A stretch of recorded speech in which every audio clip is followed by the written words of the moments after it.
Magandang araw! Ako si FO1 Stephanie Silvestre at nandito po tayo ngayon sa Bantay Fire Station para sa Road Safety Seminar. Ang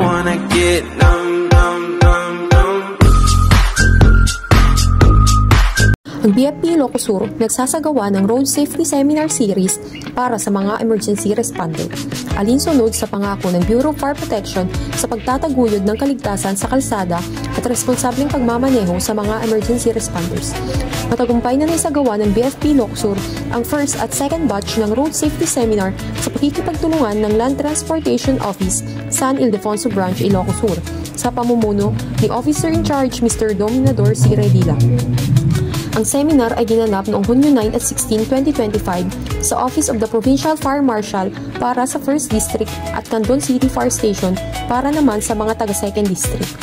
Isinagawa ang pagsasanay na ito sa ilalim ng pangangasiwa ni Fire Senior Superintendent Ramel B. Borja at nagsilbi namang bilang resource speaker si Ginoong Amadeo Pilar. The purpose is this to pang-enhance ng information dissemination,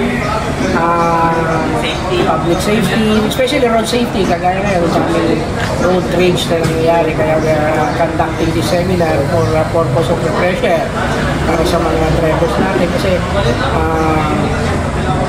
sa dami na nangyayari sa kalsada, at least familiarize din sa mga ibang traffic rules and regulations natin.